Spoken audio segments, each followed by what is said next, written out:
yang menurut saya yang luput dipertimbangkan oleh Pak Jokowi itu dari kemarin apa gitu, pemecatan yang dilakukan sekarang ini gitu. Kenapa gitu? Anda bisa bayangkan, karena beliau tidak mau mundur lalu dipecat, maka status beliau itu sekarang adalah mantan presiden yang dipecat oleh partainya. Coba kan ya itu ya. Itu kan Diketahui, Partai Demokrasi Indonesia Perjuangan (PDIP) telah memecat Jokowi, Gibran Rakabuming Raka, dan Bobi Nasution dari keanggotaan partai pada Senin, 16 Desember 2024. Ketiganya termasuk dalam 27 orang yang dipecat dari kader partai berlambang kepala banteng bermoncong putih tersebut. Direktur Eksekutif Lingkar Madani Indonesia, Ray Rangkuti, menilai Presiden ke-7 RI Joko Widodo seharusnya malu dipecat dari keanggotaan partai PDIP. Ray berpendapat sebetulnya jauh lebih elok kalau Jokowi sebelumnya memilih mundur dari PDIP, sehingga tidak ada gelar presiden yang dipecat dari partai. Administrasinya sih telat ya, tapi sebetulnya kalau pemecatan itu sudah terjadi sejak dari dahulu, udah waktunya begitu ya. Cuma kenapa administrasinya dikeluarkan sekarang? Saya kira ada 3 pertimbangan. Pertimbangan pertama kan ia mempertimbangkan elektoral di Pilpres 2024 dan di Pilkada 2024. Nah, 2 peristiwa ini sekarang sudah nggak ada. Jadi mungkin PDI masih berpikir kalau kita keluarkan surat pemecatan, ya suara mungkin akan makin anjlok gitu loh kira-kira ya. Karena bagaimanapun saat itu Pak Jokowi masih memberi efek yang bagus lah kepada siapa yang ia dukung gitu kan. Itu alasan pertama. Alasan kedua mungkin soal pertimbangan nggak enakan hati PDI-nya gitu. Kenapa? Karena kalau dikeluarkan dahulu, Pak Jokowi masih jadi presiden loh. Kan nggak enak, presiden aktif dipecat oleh partai gitu kan, nggak enak dengarnya gitu loh Pak. Nah mungkin karena itu mereka masih berpikir udahlah hormati aja dulu, nanti setelah selesai Pilpres baru kita perhitungkan gitu. Lagi pula saat itu kan 2 atau 3 kader mereka masih berada dalam lingkaran kekuasaannya Pak Jokowi gitu kan saat itu. Ini alasan yang kedua. Nah alasan yang ketiga tentu melihat situasinya apa yang menimbang yang satu yang kedua. Sekarang itu juga nggak terpenuhi gitu. Efek Jokowi di pilkada kenyataannya nggak terlalu besar kan. situasinya netral sekarang. Netral gitu. Dan efek yang menurut saya paling membuat mereka PDI itu yakin untuk mengeluarkannya sekarang adalah efek Jokowi di pilkada ternyata udah dibaca nggak sebesar yang diduga. Di Jawa Tengah kenaikannya cuma 2% dari elektoral di Pilpres 56 sekarang 58. Artinya kan kenaikannya cuma 2% dari Pilpres gitu ya. Sementara PDI-nya di Jawa Tengah naik 4%. Sebelumnya mereka 36, nah sekarang sekitar 40-an aslian itu. Artinya bilang rebound sebenarnya. Rebound. PDI-nya kalau dilihat dari bukan angka, dilihat dari kualitasnya sebetulnya yang mengambil keuntungan di Jawa Tengah itu adalah PDI Perjuangan gitu ya. Di Jakarta lebih terasa lagi, ya kan Pram sama Rano disiapkan last minute ya kan, cuma 1 hari sebelum pendaftaran dibuka, kenyataannya mereka jungkir hanya dalam 1 putaran loh, 50 plus 07% kan. Nah itu artinya pengaruh Pak Jokowi mulai secara perlahan menurun, dan oleh karena itu mereka keluarkan sekarang surat pemberhentian itu gitu. Menurut Ray, dulu sekiranya Jokowi mundur lebih dahulu, orang enggak akan menyebut mantan presiden yang dipecat dari partai misalnya. Itu kan enggak enak mendengarnya. Makanya dari dulu mestinya ketika dia berbeda pendapat mundur saja dari partai. Jadi tak perlu ada peristiwa pemecatan ini. Jokowi juga dipandang kurang cermat membaca peluang. Kini setelah dipecat, PDIP sulit bagi partai-partai lain untuk menerima Jokowi. Coba dari dulu Jokowi mundur sendiri, dari PDIP sudah pasti akan diperebutkan oleh partai karena masih punya power dan pengaruh besar. Tapi apa efeknya kalau ke Pak Jokowi gitu? Nah ini menurut saya yang dari awal tidak diperhitungkan oleh Pak Jokowi gitu ya. Kenapa gitu? Karena beliau sendiri menunda-nunda untuk keluar dari partai politik, dari PDI, sehingga dia kehilangan kesempatan emas untuk dipinang oleh partai politik yang lain. Anda bisa bayangkan kalau ia saat itu misalnya menyatakan mengundurkan diri dari partai, dengan sendirinya partai-partai yang lain akan berebutan menempatkan dia di posisi-posisi strategis itu ya, entah itu ketua inilah, ketua itu dan sebagainya, karena daya jual elektoralnya kuat sekali kan.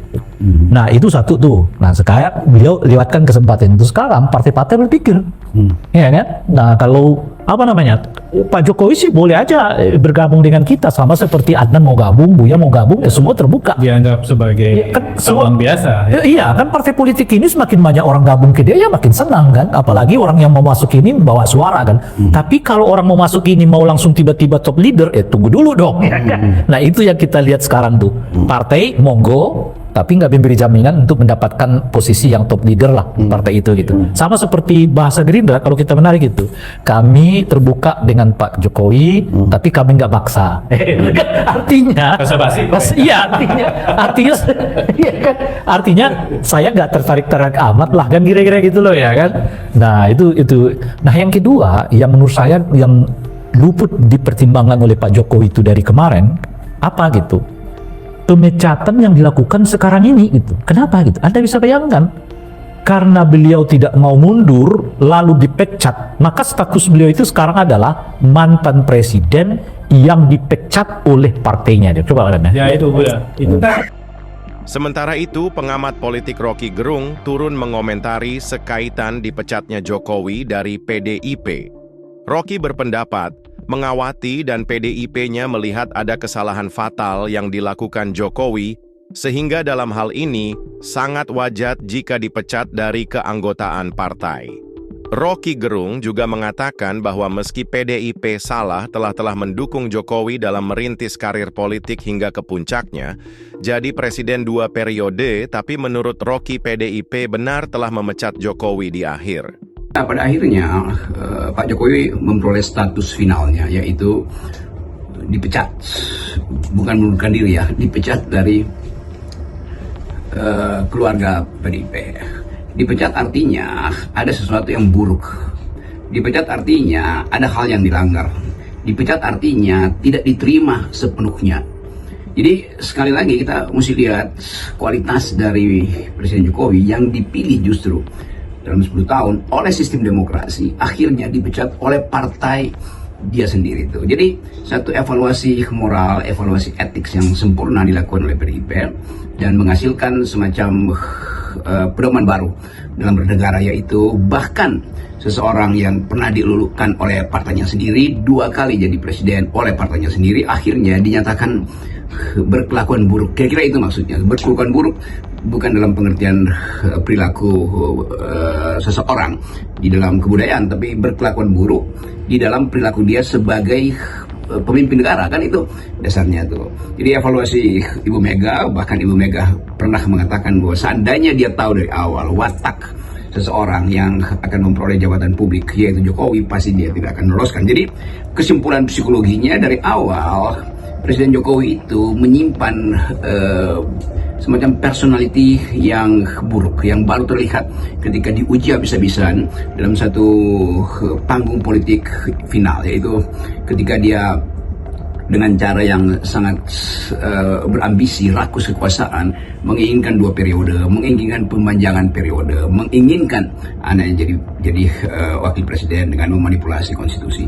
Saya kira itu cukup untuk menerangkan betapa PDIP filter sudah dibuat berlapis-lapis.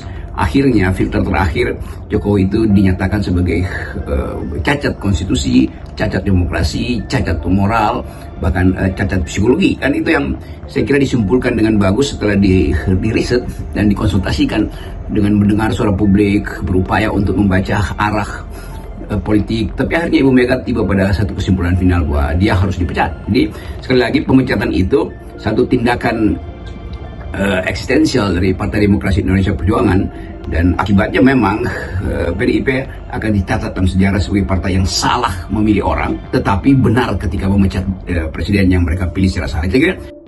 Sementara itu, Jokowi pasca dipecat PDIP akan sulit diterima oleh partai-partai lain. Rocky Gerung berpandangan sama dengan pengamat politik Ray Rangkuti bahwa partai-partai lain akan berpikir besar menerima Jokowi untuk bergabung sebagai anggota partai.